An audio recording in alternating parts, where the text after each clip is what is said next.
Welcome one, welcome all. This is Lions Central Radio. I am Nick Castora. Brandon Lisklew is alongside for the ride as always. Folks, you probably got up early, got a cup of coffee, and watched this one. Sorry you had to. Lions lose 45-10, 1-7 on the season going into the bye week now. We do have takeaways from this game. I'm going to go ahead and admit right off the top, I only watched the first half. I couldn't take any more. We've done this show for over 2 years now, and preseason games I've for the show watched the whole thing, every game front to back, most of them multiple times. This one I couldn't last past the first half of the game. It was just awful. We'll get into it though. We got some takeaways from it. We'll do game MVP, most disappointing, everything you expect. The Lions did make a signing at the trade deadline. They didn't make any trades though. So we'll talk about some trades, future trade speculation and the ilk. Jim Caldwell, Martin Mayhew, Tom Lewan still employed. We'll talk about what that means. And then we do have some mailbag questions that some of our listeners were kind enough to send in. So we'll give some shout outs and answer some mailbag questions where we can. First, though, as always, I turn it over to my co-host. Yeah, Nick, that was a brutal one to watch. Luckily the time change had gone through the night before, so living in Arizona, we don't actually move. The rest of the world does because whoever founded this great state apparently. I'm with your state on that one. I'll go. Maybe not Lions related, but you guys, what is the point of changing the damn clock? I don't get it. I think there was something to do with farmers once upon a time. Now that it's all corporate anyways, except for the few holding out strong. I don't really see the point. For you, Arizona. But at least I was able to sleep in until 6:45, and since my coffee maker is broken, I had to get up earlier to go to the Starbucks and get some coffee to make sure I was awake for the beginning, because that's the only part that seemed to matter. Mm-hmm. And I guess with that, it's a good point to say the only thing that matters here is that we still have listeners, Nick. I don't know why you guys care about the Lions so much, but we love it that you do. Obviously, we are some sick puppies here. We can't get enough abuse either. But so we really appreciate you guys listening each and every week. Again, we really appreciate you guys when you tell somebody else about the show, when you share it on Facebook, Twitter, a coworker, family member, whatever it may be. You guys are doing a great job that way. And please continue to click through the site, Lions Central Radio, and click through that Amazon banner for your purchases. Costs you nothing, helps us keep the lights on here, and well, we need all the sunlight we can get around here. There's not too much to be bright about. No, if we're going to talk about this game, there's very few bright spots. I don't have any to mention, but we do have plenty of negatives to get into. Let's start on the offensive side of the ball. The first drive of the game, I guess if you're going to have a lone bright spot where the Lions actually took a 3-0 lead, they had a nice opening drive, a nice balance between run and pass. You saw a lot of the key players get involved, and everything fell by the wayside after that. Matthew Stafford, he was sacked, 6 times in this game. The offensive line was a joke. Well, Adrian Waddle is a pylon at this point.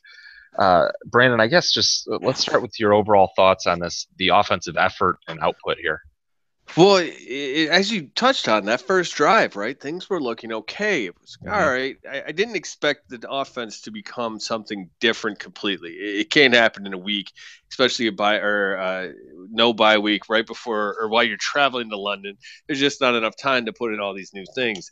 But I did like the fact that you had Joik Bell somehow picking up big yards with runs because the offensive line was getting up the field. They weren't trying to do that laterally moving stuff. So you saw them attack that way. You saw them go to the air.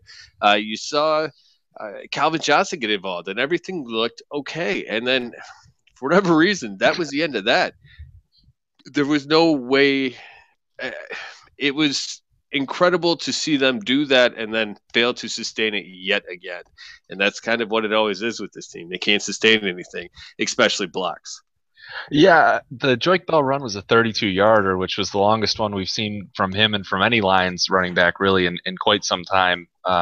He ended up with 7 carries for 56, so obviously it tapered off quite a bit after that. But you mentioned Calvin. He got involved early. He was targeted plenty in this game. I mean, he had 5 catches for 85 yards, obviously no touchdowns. The ball was spread around. There's receptions from, by my count, 5 different Lions early in the game. Eric Ebron had multiple catches. Lance Moore had multiple catches in the touchdown. It was almost more frustrating to have them glimpse a decency on that opening drive and Yep. looked like they were going to compete and that we might have an actual football game on our hands. And then it devolves into what we've seen so much through the early part of this season, which is just a team that doesn't even look competent out there. And this is against a bad Kansas City Chiefs team. This isn't against quality competition. This isn't against the Packers like you're going to, it isn't to the level of a team like the Packers you're going to see in 2 weeks, which is scary, or like the Broncos or the Seahawks even you've already seen this season. You're over in London that you've both had a short week and you're playing a Chiefs team that has 2 wins at this point and you don't even compete. Well, and that's you brought it up and you hit the nail on the head again. Wow.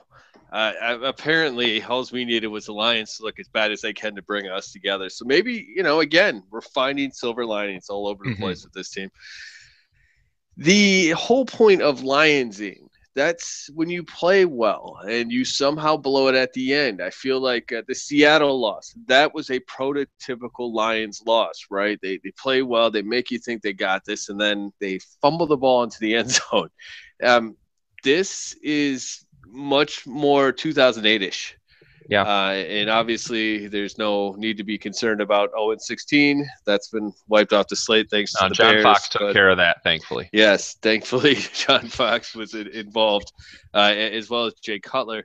Although I don't think he was that terrible that game. But the point being, this was one of those losses where you're looking at it and going, they can't do anything right. It was embarrassing, I would assume, for them. I know I read a lot of I waited at least 24 hours before I read any of the post-game pieces from other people. I wrote an entire article about them proving that comedy does, in fact, equal distance plus tragedy.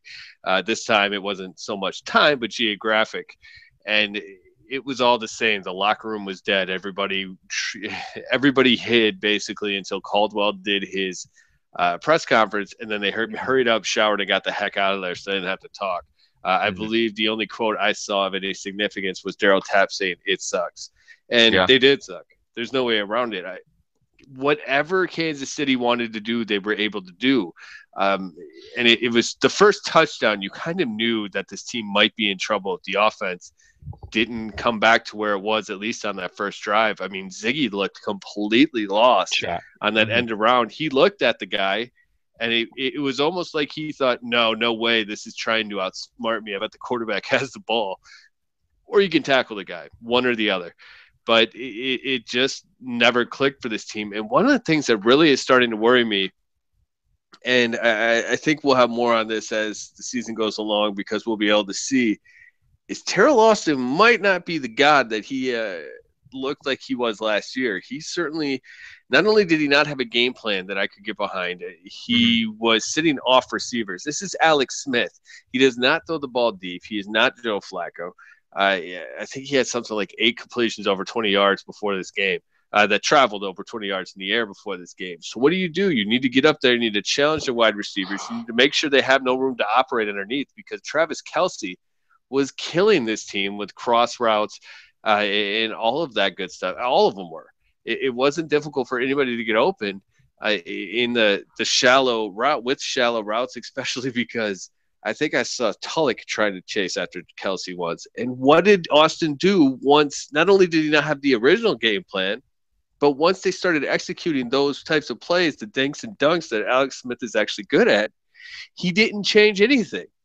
No. The riding back flares were working so well. There was a time when Detroit rushed 5 people. So now, let's break this down real quickly here, Nick, and I'm going to ask you a few questions. Okay. How many people play on the offensive line?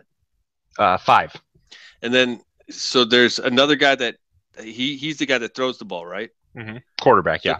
Okay, so that's 6. Mm-hmm. So Detroit rushed 5 guys. Sure. That means that they have 6 guys in coverage. Mm-hmm. And that means Kansas City has 5 running routes. Okay. Get somehow Tricandra Quest, and yes, I can even say the name, was able to get completely open. Nobody was covering him. This is, I think, somewhere in I believe it was the second quarter. I remember looking at the play and going, what are you doing? Mm-hmm. So they've obviously already had the success throwing to the short routes, throwing to the running backs. They're only rushing 5 guys. They're not even sitting in the zone, and yet they can't be bothered to guard the running back coming out of the backfield. and they had the numbers. They had an extra guy. Yeah. They didn't even have to go Well, one-on-one. I don't know if Steven Tulloch counts as an extra guy or a guy in pass coverage at this point, especially when you ask him to man up against anybody. And a competent to good tight end like Travis Kelce is just going to pick apart a player like Steven Tulloch, who's, I mean, in rushing downs, he can still make some plays, but he can't handle anything on third down or passing situations. Touched on a lot of points there with the running back. How about Alex Smith with a 49-yard rush in this game? Alex Smith with a career high 5 for 78 and a TD. Alex Smith put up running back numbers, and he can rush. That's always been a part of his game. But if you're going to allow Alex Smith to rush for 49 yards on one play, something is seriously wrong with your defensive scheme, game plan, or effort. You pick one. Something is wrong. And it was a multitude of things. Charcandrick West ends with 20 carries for 97 yards. He seemed to always be open when he did flare out of the backfield. He ended up with 4 catches in this one. He was targeted 6 times. You saw DeAnthony Thomas get some good targets in this game, get the touchdown. He had 3 targets, 3 catches for 22. Kansas City always had someone open. And like you said, even when they didn't have the numbers and Detroit sacrificed blitzers to have more guys in coverage, there was still somebody open all the time. So, yeah, I guess at some point we may have loved what Terrell Austin was doing last year, but at some point he needs to take some blame here as well, because while the talent isn't as great as it was in parts last year on the defensive side, we applauded and we lauded the scheme and the game plans that Terrell Austin dialed up. This year they don't exist. Well, and you brought up a good point with Alex Smith. It just goes more to this point. Gosh, we were worried we wouldn't have enough to talk about with no game to preview. But another problem there is so Alex Smith is making those plays, and it wasn't like he did it like, okay, Miami, when they came out in the Wildcat a few years ago, never seen anything like this before. What did we do? Oh, gosh. No, this was the quarterback tucking the ball quite often as soon as he saw, his main guys were covered, okay, and I can get out and I can get some yards. And he still refused to put a spy on him on third down. Put a spy on him. And obviously it's not like you're covering anybody anyways. You got guys to burn. So, maybe that was a bad choice of words for this occasion. But he's refused to make that adjustment as well. And so I know everybody wants Austin to become the next head coach, or at least they did. And I'm sure that tide is turning pretty quickly as well. But that's part of the problem with just what do you do with this team if you want to go an interim route? And that's something we'll get into in a little bit later. But this defense was just as bad as the 2008 version. And this isn't that much of a different defense from last year. I know they don't have Levy, and I know they don't have Ndamukong Suh, but you have to figure something out there. That was atrocious. And I don't really blame you for quitting watching at halftime. Unfortunately, got to write a post-game article. I had to finish the bad boy, but I didn't. I was out. I can understand if people wanted to go out and do anything else at all. I would go sconce shopping. I barely know what a sconce is. I believe it's something you hang like a light on or something. I would happily do that instead of watch that game again. Yeah, I would go to the Bed Bath & Beyond with my girlfriend and go candle shopping rather than watch the second half of this football game. It's not what I ended up doing, but I would have. My MVP, the fans who actually watched this entire game, I'm not going to pick a most valuable player from the Lions in this game. They simply didn't earn it. If you want to go with one of the special teams guys, as I've had to do, I think, on multiple occasions already this year, go ahead, because Prater and Sam Martin continue to be bright spots, because for Martin, at least, his usage has just been so paramount throughout the season. But there is no MVP for me. If you guys stuck it out and watched this whole game, you're the true fans, you're the diehards, you're tuning into this podcast, and you've got a 1-7 football team. We appreciate it, but this team doesn't deserve it right now. Brandon, did you find some on the field bright spot? Well, I didn't particularly enjoy doing it, but I thought Jason Jones was somebody who did stand out to me, and he's been standing out for a little while now. Yeah. He's obviously an older player, and he's dealt with some injuries in his past, but he's not just doing well against the run. He's even rushing the passer. He had a sack this game, a couple quarterback hurries, 2 defensive stops, which means he made plays that constituted an offensive failure.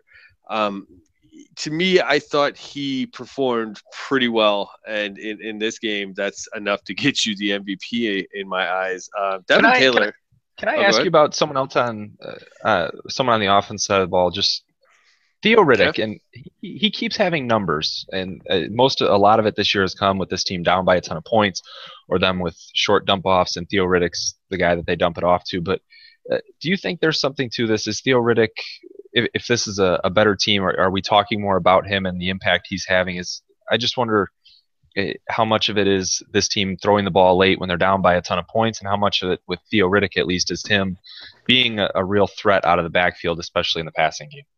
No, I think he's a legitimately good football player. He's a lot like Darren Sproles. Now, I'm not saying he is Darren Sproles. That's obviously a very high compliment to pay him.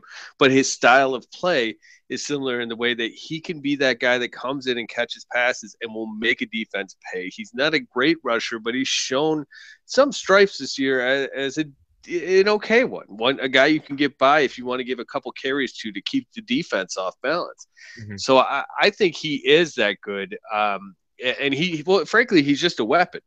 And they put him out. They split him out. They put him in the slot this week a little bit. That was one of the few things Jim Bob Cooter did that I did like. There was also he actually ran the hurry up just a touch, not much, but just a little bit in the first couple drives. It was interesting to see, which of course they didn't stick with, because why would Detroit do anything that works?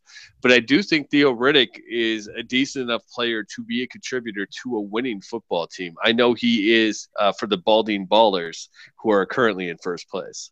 Yeah, it's good for the balding ballers. Quick fantasy aside, I'm in a dynasty league. The Westland Walking Tacos are currently 8-0 as well, so I have Oh, one good thing nice. going for me. Yeah, I don't know. I keep seeing Riddick, and his numbers are there. It seems week in and week out, and it's been good, but it's mired in such mediocrity and bad around him on the offense. I think it's kind of getting lost in the shuffle. So at least a quick spotlight there for Riddick. Well, Um, there's one other guy real quick before we move yeah, on to the rest of the carnage. Lakin Tomlinson, he's really been coming along. I know I've been seeing a ton of stuff on Twitter, and I'm sure everybody that's listening to this has, and you as well, Nick. But everybody's, oh, well, Detroit should have picked La'el Collins early. They should have known that he didn't have anything to do with that murder, and yada yada yada. Well, that's really easy to say. that was who I Um, mocked repeatedly, just for what it's worth. and I know I did as well too. And then that stuff comes out the Tuesday before the draft. Yeah, I know. It doesn't give you time to do that stuff. You don't want to burn a first round draft pick Oh, and I then wanted have the that seventh guy round pick taken though. down. Yeah, that would have He been was still nice. there in the seventh. Just take him. And there was all that blackmail that he wouldn't play, and I know. we just don't have enough of the Revisionist history is information beautiful. I exactly. know. But Lakin Tomlinson has really been coming around the past few weeks. He only allowed one quarterback hurry this week, which the only other guy who can claim that few pressures this week is Larry Warford. And he looked good in the running game as well. They allowed him to do what he does well, which is get out the ball and be physical. And that that actually made me feel better. I know we have a little part talking about franchise cornerstones coming up a little bit here in the show. It's not Lakin Tomlinson, but I do think he is a solid piece for a good offensive line. Well, by mentioning the offensive line, you've learned to segue well, my friend. My most disappointing player is Adrian. Can't block a soul or recognize a blitz. Waddle looked at an all-time worst in this game. Kansas City's pass rush, I guess, isn't the worst in the league, but it certainly isn't one of the best that the Lions have seen. And Waddle just couldn't even hold his own. He's a pylon. I mean, he was an absolute pylon. He there was a couple times where he just didn't even know who to block, and when he does go attempt to block, usually he gets beat anyway. But there was multiple plays where he didn't know who to block, and he ends up not blocking anyone, and Stafford got sacked because of it, or someone would just go up, rush off his right shoulder, go right around him, and get to Stafford. At least it was on his front side, and Stafford hasn't handled blitzes very well himself this year anyway. But Waddle's not giving him a chance. No, I agree. I had him as well as my disappointed player earlier, and then, well, just because there's so much stank out there, I mean, why put it all on Adrian Waddle? I actually tweeted out a photo during the game because I saw it. It was it was awful. You can see Adrian Waddle with his arms out, and he's looking, kind of in a 45-degree angle off the right side of the line of scrimmage, or the right side of the pocket there. And To his left is Larry Warford making a block, and that's kind of where one hand is, and his other hand's out to the right, and he's not even looking that way, but two Chiefs are already behind him going after Stafford. And it was incredible to witness. I Yeah. must have watched that play 6 times live. That's, one of the worst things about living, well, maybe not worst, but one of the hardships of living in Arizona is I have to watch games on Sunday Ticket to my PlayStation, so I don't have the 8-second button on my remote, which That's a might be the first world greatest problem if invention I've ever ever. heard Yeah, one. definitely. But I must have watched that about 6 times going, what are you doing? I mean, he blocks down on the same guy that Warford is already handling, while the two guys easily stream by on the outside. I believe Riddick picked up one. The other guy obviously got his sack. It's the same things. They use the same tactics the Vikings used last week. They obviously watched that tape and go, okay, this is pretty simple. Overload one side, send them all, and watch Detroit fall apart. And Waddle just could not have been worse in that respect. For me, my most disappointing player was James Ahedebo, because I had put him on not a pedestal a few weeks ago at least, but just said, hey, you're playing all right. We appreciate that. He was terrible in this game. And specifically on that 49-yard run by Alex Smith, I don't know what he was doing with his angle, but he took such a terrible angle that Alex Smith just kind of meandered a little further to the left, and Ahedebo was lost. Yeah. And Smith picked up probably an extra 20, 25 yards after that. And Well, yeah, I couldn't it looked believe like what I saw. it looked like Smith was gonna slide at one point, I thought, but then he realized, hey, no one's actually here, so he just went closer to the sideline and kept going straight up the field. It seemed like, right, like you said, about 20 yards into the run, he was prepared to be done with this, but then, well, I don't have to. There's no one here. I'll just keep going. Yeah, it's really incredible the way that, well, how hospitable the secondary has become, which I Mm-hmm. guess, is something we should celebrate: humanity and compassion and all of that great stuff. Um, there's no other way to put it. This game was It was it embarrassing. was the Molotov cocktail that really set off this dumpster fire in a beautiful fashion. With 8 games still left to go, I can't believe we have to talk about this for another 8 weeks. Yeah. We could start talking about the draft, and maybe we'll do a little teaser later on, but there are so many issues with this team that I'm not sure that this recent signing is going to be able to address it, Nick. Yeah, the recent signing you mentioned is they seem to love Jags castoffs. They've brought in a lot of guys from Jacksonville, but it's linebacker James Michael Johnson, 2 games with the Jags this year, 9 starts with KC last year. And obviously, by bringing in Johnson, I think they've fixed just about all their defensive Yeah, definitely. I mean, this guy is, I don't know. That was their big move at the trade deadline. Like, I mean, well, hey, Martin Mayhew said this team was going to be buyers, not sellers, and this is what he went out and bought. Well, part of it is that, as far as, and we're going to talk about 3 big trade pieces. Not that obviously they can't be traded now in season, but end of the season, there's always that possibility. I don't really understand the rationale, except unless DeAndre Levy is not coming back, which I think is what needs to happen. I don't. Oh, he shouldn't come back this year. There's no At way. this point, right? There's really no point in bringing DeAndre back, right? Well, I mean, what's there to gain? You're not going to compete for anything at this point, and I mean, you could. I don't know what DeAndre Levy would gain from coming back this season either. So it's not a win for the player or the team. Well, and not only that, I mean, it give you more time to evaluate the younger guys. You can bring in whoever you want, check them out, kind of like an on-field tryout or an on-the-job tryout. One thing, though, Levy's contract, his 4-year extension, doesn't even start till next year. So I don't even see the point of risking anything at all, no further damage. Just put him on the IR. Thank him for his 17 plays this season. Let's move on. Much like we're going to now, it's this trade speculation that, well, we didn't talk about it much last week because I was very adamant that Detroit wouldn't make a move. They weren't going to trade Calvin Johnson, Stafford, or Golden Tate, or anybody else for that matter. But those 3 guys in particular do they are the big ticket items as far as the Adam Schefter articles or the Bleacher Report articles or what have you Do you realistically see any of them being moved this offseason? And would you move any of them? Well, I would, and I think more so Calvin and Stafford than Tate, because I think Tate has a cap friendly contract, and it just the return I don't think would be worth what you're giving up as far as salary room and stuff. But with Calvin, especially with Calvin, like I could see I could see him having wanted to demand a trade, not demand, or having wanted out, and it working for both sides because Calvin obviously on the back end of his career now and hasn't had that chance for success really. And now I think you're staring at a team that's going to be starting over a new regime by all. I mean, you'd have to imagine that it's going to be a regime change. Hopefully, it's going to be a regime change in the front office, and it's going to be a rebuild with this team. And is Calvin Johnson at now on the back end of his career, does he want to go through that again? So I could have seen him wanting out and the team wanting to at least trying to get some return for him and then open up a lot of cap space by moving Calvin Johnson. So I think his would have made the most sense. I don't know what the picks would be. Maybe it's second and third round pick, two third round picks. I don't know what it is, but that one I think maybe both sides make out on that deal.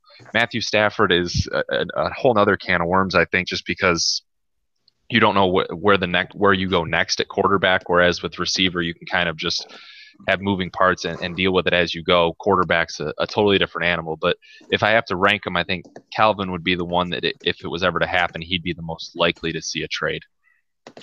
Yeah, and I know there's a lot of people that say, give him his due, and let him go out there and chase the championship, which, I'm not going to begrudge the man that. He obviously has served his time in a, I'm not going to say Detroit jail cell because that's where I was going, but it's hard to say somebody's in a jail cell making $20 million a year.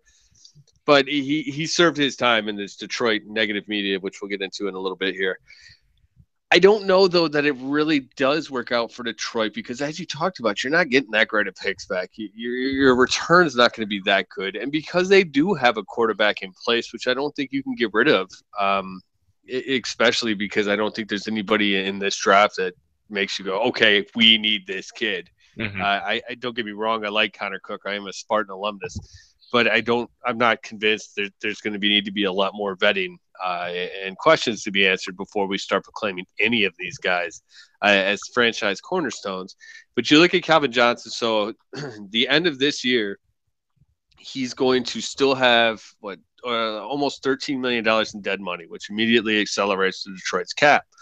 Much like Nadas did. I think he carried, I don't know, $6 million or $8 million. I can't remember which on Baltimore's cap, which is fine, kind of, because they have no dead cap. They don't have any dead money for next year on next year's cap. But if you do have the quarterback in place, then you have some of the things in place for a quicker turnaround. I mean, look what Caldwell did. He did go to the playoffs with the same team that got somebody fired the year before. Now, Obviously, this team looks much worse, which is, again, you're missing Levy, and you just don't have things in the right order. If you get a better offensive scheme in place, maybe it is a better thing. I honestly do not see any of these guys getting traded. Well, Golden Tate's only going to have $7 million in dead cap space next year, and one more last thing, and Stafford will have $11 million. Yeah, let me pose the counter to you in this. The expectation is that Lawand and Mayhew are both out for next season, right? I mean, by all accounts. Probably. Yeah. So sorry to catch you. I'm not going to say. Whatever that may have been. Might have been mid-swig. But let's play devil's advocate and say Mayhew's obviously going to want to save his own job rather than set up the next guy. But if you were to trade Calvin Johnson and attain picks or trade different guys to attain draft picks and free up cap space, doesn't that make this a more enticing option for potential new general managers to come in to have the freedom to bring in their players through the draft and to have more cap space to work with to go sign the guys that they want on this team rather than having an aging superstar, but an aging superstar with a ton of money against this team. I don't see it happening either. I don't think the team will pull the trigger on such a thing, but I think it would make it a lot more enticing to a future GM to have more draft picks and have more free space money-wise to work with. Well, and I think that'll all depend on what that GM thinks of Matthew Stafford as a quarterback. If Yeah, he thinks absolutely. he is a good or a good enough quarterback to win with a decent team, which I do. I think Stafford can win games. We've seen he can win regular season games, and he came pretty darn close to winning a playoff game. I think if you get a running game in place and get a decent defense, doesn't even have to be as good as last year's. Just give him a good or a decent running game and some protection. Look at Tony Romo. I made this comparison in an article earlier this week. Everybody thought Tony Romo was terrible.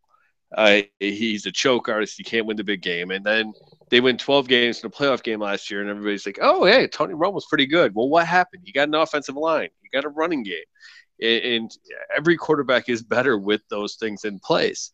So it's going to all come down if they think Stafford can get this turned around. Then no, I don't think you ship off Calvin Johnson, even though he will be 31 next year. But I can see your point. And either way, I guess when if it's Martha Ford doing the hiring, which does seem a bit odd to speculate on. Maybe it's Bill Ford Jr., whoever it is. I assume though they will give him the next GM that freedom to say, you know what, if you feel that you need to make such a sweeping change as to ship out Calvin Johnson, then go ahead. Yeah, and you have to allow the next GM, and obviously we're speculating on this while they still have a GM in place now. But you have to give whoever that is the freedom to make the decision on whether Stafford is or isn't the guy. You can't give him Yeah. the ultimatum that it has to be Matthew Stafford, because that's just not fair to whoever comes in and tries to fix what is clearly broken with this franchise. Well, one thing that is definitely broken is transitioning now to our mailbag, and a great question from Anthony Gilbertson, which I think we might have talked about at one point very, very early in the season, but he brings up a great point, and it's why is Jim Caldwell not as much of an aggressive coach as last year? And he brings up the fact that last year he was going for it on fourth down and trick plays, and he just it was kind of shocking to see at the time because Caldwell does have that just deadpan demeanor. You don't see him as being that riverboat gambling type that they like to call Ron Rivera these Oh, days. Rivera was fun to watch last night too against the Colts. He was in full riverboat mode. But it's he's not that same guy. And Nick, Mm-hmm. why do you think that is? I, I I thought it was more of an anomaly last year to see him show some aggression, whereas it traditionally throughout his career, like you said, we haven't seen that at all. And then this year, you see it against the Bears where they kicked that field goal, Oh which we talked God. about extensively, and that's just the epitome of playing it safe and taking zero risk where you need to. I wish I had an answer for why he's not being as aggressive. I think the bigger question was why he was aggressive last year, because that was out of the norm, Anthony. This is more what Jim Caldwell does and what you expect from him. So it would be great to see some of that aggression. And I mean, at this point, it's a moot point because they're 1-7, but it would have been great earlier in the season to see him continue what they had success with and take those risks that are worth taking. But it's just not what Caldwell does. Well, and to that point, I mean, gosh, that field goal. I Yeah. don't know that I'm ever going to get over that. I will never be okay with any explanation that anybody ever gives me. It's ridiculous. And there have also been punts from on the opponent's side of the field, 4th and 1, or even from Detroit's 45, 40 and up, where it'll be 4th and 1, and he doesn't have it in him. It kind of feels like that's been a bit of the culture that's been permeating through this team all year. And it kind of, to me, starts and it goes back to, will the Sue leave? Oh, Sue's left. What's going to happen now? Everything's going to be fine, guys. Don't worry. Don't worry. It's okay. We're just going to keep, not going to do anything crazy. We're just going to keep doing the things we do. Mm-hmm. Well, and that's the problem there. They lost What their, you're doing isn't working. well, they lost their sense of urgency. Yeah. It was, and I can understand, when Aaron Rodgers comes out and tells everybody to relax a year ago. He's got quite the track record of He's earned being, that right. yeah, Absolutely. an incredible quarterback and Super Bowl MVP and all of When that great Belichick stuff. says we're on to Cincinnati, you let him say we're on to Cincinnati. Exactly. But this team, it's you don't have that in your building. This is not a team that has been winning Well, for they've never won the 57 NFC years. North, right? Well, No, they've that never too, won but the. No, no, they do have those beautiful NFC Central Division champion banners hanging at Ford Field, though. yeah, from 1995. I think I had a Yeah, T-shirt when I was I like was 10. I was at a Luke Bryan concert at Ford Field this weekend, and I had to look up at the one NFL playoffs banner from last year, and I Oh hate that. I God. hate that banner so much. Well, and that even goes more to this point. I don't know if this is some kind of institutional problem where they're Reward scared. mediocrity. Well, it's like they're scared. Like, okay, what we did last year worked. Now we just need to, okay, limit turnovers. Do not screw this up. You know what else is a Yeah. turnover? Turnover on downs. You know what we need to do? Make sure that we don't do anything stupid here. Punt the ball. Just make sure that we don't have it, so we that way we can't lose it. And it feels like that's the way that they've been doing things. And just to be clear on some statistics here, this year they are 4 of 9 going for it on fourth down, but there have been a lot more losses where they've had to try to come from behind. They were 10 of 20 last year, which they're almost on pace for. But I don't think it's the same context. Granted, at this time last year, we were talking about what their third straight come from behind win. Yeah. So, you can look at that and go, well, yeah, they were probably in the same boat somewhat. No, it's just not the same guy. And I really think it has sunken into the team that it's just there's no sense of urgency, no sense of we need to take this game. It's a just keep on, keeping on, and everything will be okay. So Frank Manning, in our next mailbag question, related, asks, "Why is Jim Caldwell still here?" I don't know. I don't know why he's still here. Obviously, firing Lombardi and the Washburn and I forget the other man's name, the assistant on the offensive line that they fired as well, was just, I mean, that's what comes before Caldwell gets fired. That's coming. I suppose it's just they're waiting till the end of the season. If it was going to happen, it was if Caldwell was going to be fired, it was going to be after this game in London. It was going to be either yesterday, which was Monday, or today, Tuesday. It's not going to happen. The rest of the season after another bad game, which plenty more are coming. It's going to be at the end of the season if and when it does happen, and the same for Mayhew and Lawand. I think it's these three for the rest of the season, but that's it. Well, I think the only reason he's there is because what are you going to do? We've just talked about, and I broke it down a little bit here ago. Terrell Austin hasn't shown anything or a reason why he should be put in charge. You have an offensive coordinator, but you already Yeah, but got I mean, rid of what three does it guys on hurt? that side of the ball. What does it hurt putting Terrell Austin in the head coaching job and seeing what happens the rest of the year and seeing if the team at least plays for him? Whereas what you're getting with Caldwell is more of what we've seen through 1-7 to this point. Well, one of the problems there is that you're putting a guy in a position where his whole thing is that he takes care of the defense. Mm-hmm. He game plans. He does all of those things. He gets into the minutia of the defense, and you can't do that. It's a different skill set once you get to the top. And yes, of course, you can kind of. There are guys that are okay. I'm a defensive guy. I'm going to go get a good offensive coordinator. You handle that. I do see your point. What does it hurt? I just don't think that it's putting him in any position to succeed. Yeah. If you do see him as a viable candidate, once you do decide to get rid of Caldwell at the end of the season, I think that you've now kind of screwed the pooch. You Yeah. soured on him because you put him in this untenable situation. So I think that is the problem. Honestly, Yeah. I really do believe the only reason he's still the coach is because there's nobody else. Yeah, and honestly, I was just playing a little bit devil's advocate there because I agree with you completely. Is that you put Austin into the situation, he takes over head coaching. Nothing is going to get better with this team at this point, and all you end up doing is making him look worse for wear. Whereas he may be a potential head coaching candidate here or elsewhere down the line, and you've only hurt his stock when and if that does happen. Yeah, no, I wonder. So you're Terrell Austin. Yeah. I'm Martha Ford. Okay. Um, I'm gonna guess that they use AIM. I don't know if you remember that. I don't know. I I do don't know if very you're well. Yeah. AOL chat. Hmm. So they're in the chat room. They're hanging out. It's Tuesday night, whatever. She floats out that she wants you to take over as, or I'm sorry, we're role Yep. playing here. You're I forget Martha. this. Yeah. So You're on I your type typewriter. out LOLs, how you feel about being the Lions coach for the next 8 games, smiley face. What is your response? Well, after getting over the shock of the LOLs from Martha Ford, this is quite the situation you put me in. I mean, she would be testing you at that point. Right? You say yes, you say I want to do it and I want the job, and go from there.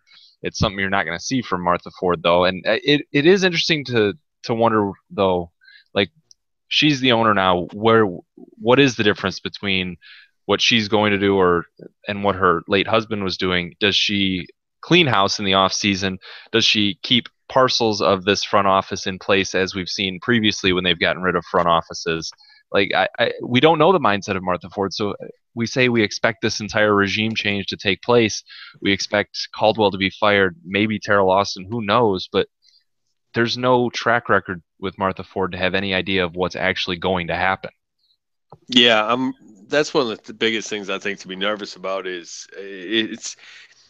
Yeah, I've seen comments and I've seen Twitter, and from everything I've understand about Martha Ford, Mrs. Ford, I feel I feel a little disrespectful saying her name, but she's very sharp, and she's on top of things. I don't know how great her football mind is, or if it's not, or whatever it might be. It'll be very interesting to see as once the season wraps up who is in charge and who is making the decisions. Are they going to bring in, I mean, who I understand that you need to obviously have a new president of football operations, and that person can go get their GM and their coach and all that good stuff, but who is going to pick that person? Is it going to be Yeah. Martha Ford? So it'll be fun to watch, I guess, because, well, it'll be more entertaining than the games, let's put it that way. And one last mailbag question. Again, folks, we appreciate those. Feel free to shoot us any questions you have at any time or anything you want to hear discussed. I don't know if you saw Ken Wisenhunt was fired Yeah, 3-20 by with the Titans. Tennessee. Yeah, somebody told me that Bill Simmons said on his podcast that he was 4-46 or something in his last, or 6-44 in his last 50 games. I'm pretty sure that's not possible. Whoa. I'm pretty sure that's not actually true. So I Yeah. do want to throw that out there, but he obviously hasn't been very good. Um, and what Ryan's question is, Ryan Buzz from Facebook, or I think, his was from Twitter, is Ken Wisenhunt a good fit for Lions QB coach? As a QB coach, I think it would work well. He was the quarterback's coach or offensive coordinator for Ben Roethlisberger's first 3 years in the league. And remember, he was a rookie. And I think, did he win the championship maybe his second season? I can't remember It would which. have been his second season. Yeah, he came in that '04 class. They won it in '05. So yeah, probably his second year. Yeah, and so his first two quarterback ratings, first two seasons, 98.1, 98.6, which is obviously phenomenal. His last season, it was a 75.4, a big drop off, although there was a huge uptick in yards, 1,200 yards, which probably means he's obviously was being asked to do a lot more. If you remember, that team had Bettis and all that stuff. So then Bettis retires. They don't have a running game. And, well, as we talked about earlier, quarterback without a running game is not a quarterback. I don't think that Ken Wisenhunt is going to take a quarterback's coaching job. I know he hasn't been good as a head coach. I think he'll go into some kind of offensive coordinator rehab where he'll go back and be an offensive coordinator for a year or two, kind of get his bearings again and try to prove himself. And maybe he's that forever. A buddy of mine was saying, well, hey, there's a lot of big college jobs open. I don't even think he can get a head coaching job in college right now. So while I do think he would be a solid quarterbacks coach and he does know how to handle these guys, I don't think he will take that job. Yeah, he definitely has to go rehab his image a little bit as a coordinator. He wouldn't be a good fit with the Lions probably at all, just for the fact that the team was very well known that he was the top target for them when they were making this coaching search, and that he chose Tennessee over Detroit. So I just think Yeah. that just wouldn't be a good fit, just from a I don't know question standpoint of him. It wouldn't be a head coaching job. It would be a coordinator, or like the questioner asked, QB coach. That's what Ryan asked, and it just, if it was someone that was such a clear target for a head coaching job, he couldn't come here and take a lesser position. It just wouldn't look good or feel right. No, yeah, I like it, but I don't see it happening. Right. A couple other things we have here before we get out of here. Caldwell's press conference today. Oh, that Today's Tuesday. we were worried about not having enough content for this show, and here we are. And I got plenty on this. I'm sorry. Please continue. Well, then allow me to set you up and you can knock this one out of the park. Yeah.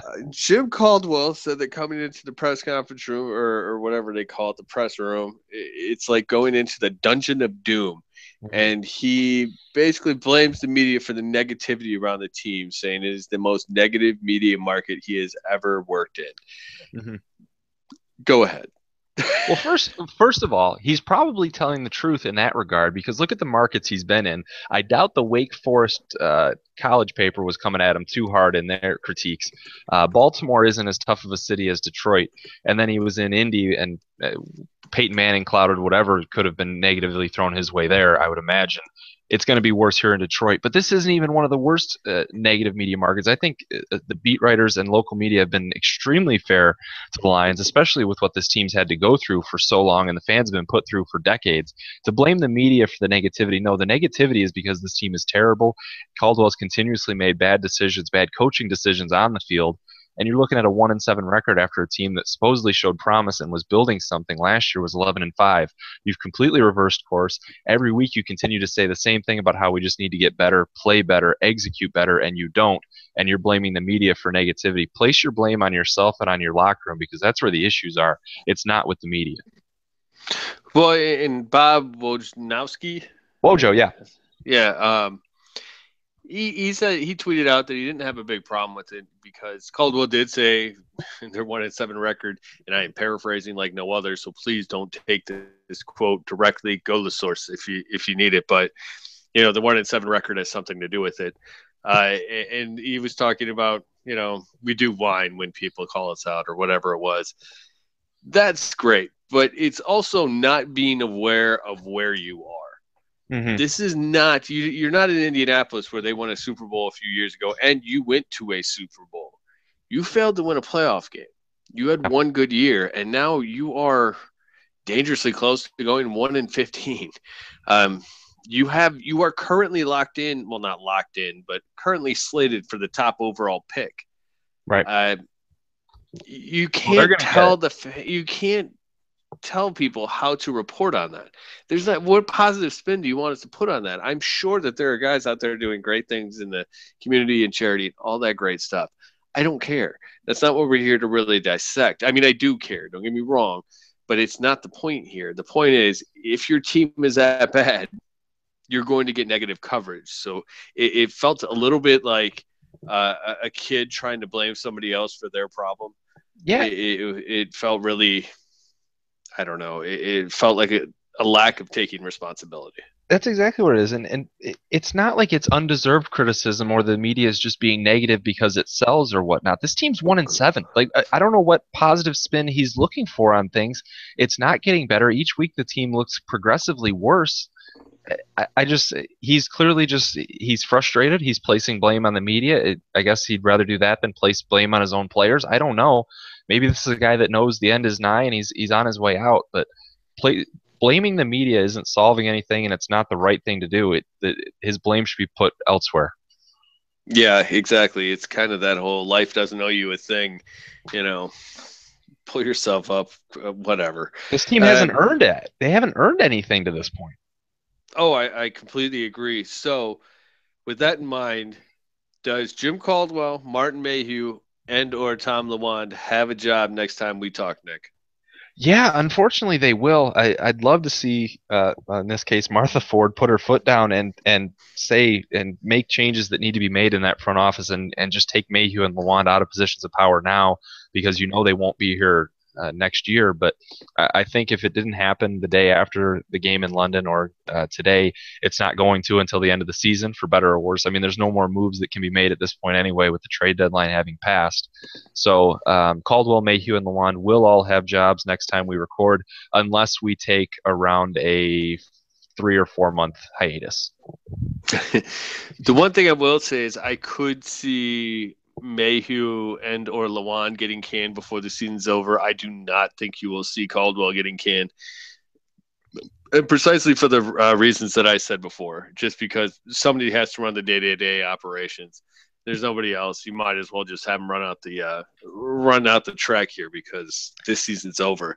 Just Um, just an aside on Caldwell, and it's something we mentioned when they first hired him, but wasn't that a bit excessive to give him a 4-year deal in the first place instead of making him earn it with, say, a 3-year contract? Whereas, and that would make it a little bit easier to cut bait after 2 years if you needed to.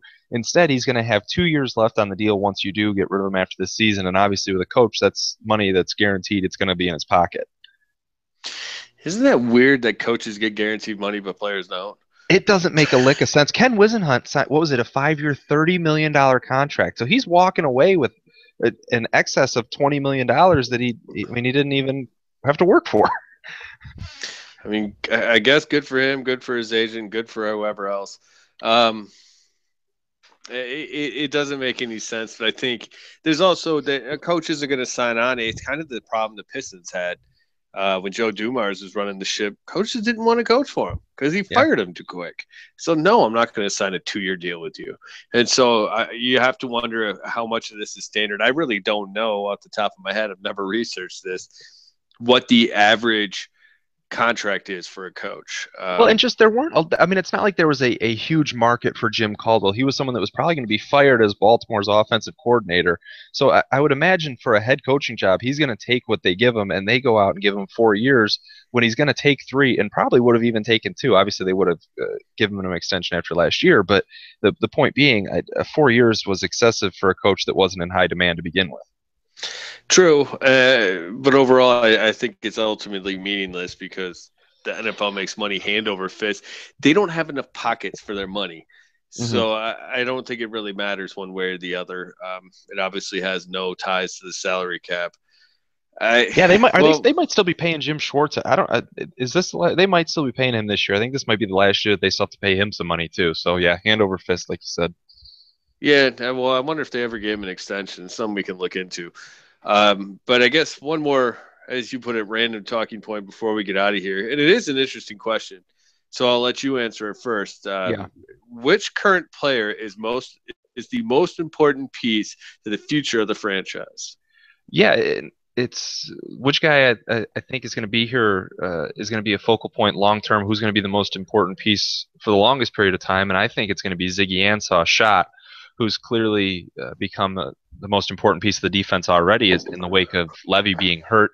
Um, we'll see if Stafford is here long term, and again, that's going to be up to whoever is at GM, whoever is in the GM position once this regime is out.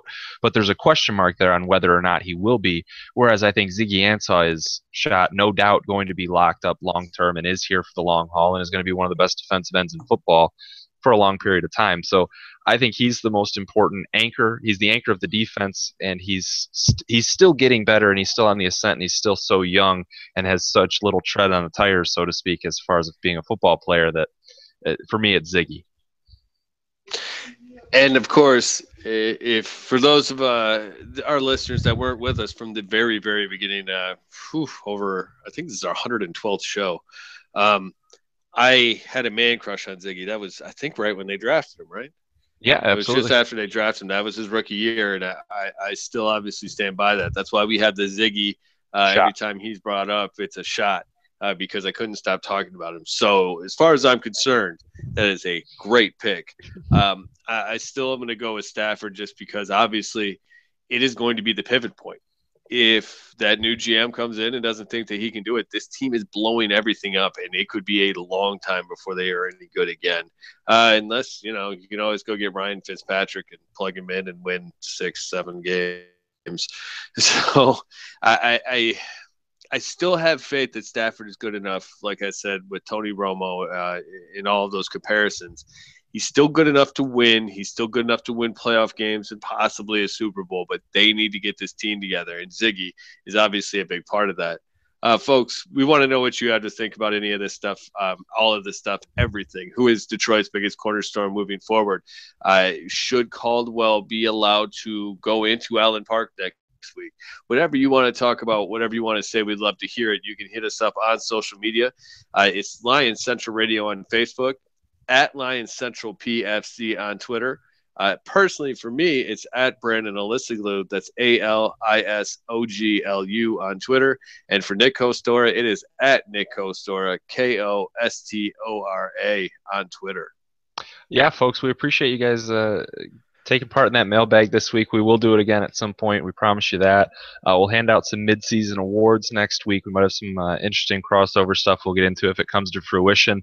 Obviously, no game to recap next week, so it's going to be a little bit different format for the show. We hope you guys tune in to find out what all we do. For Brandon Alisoglu, I am Nick Kostora. Thank you so much for tuning in to Lions Central Radio.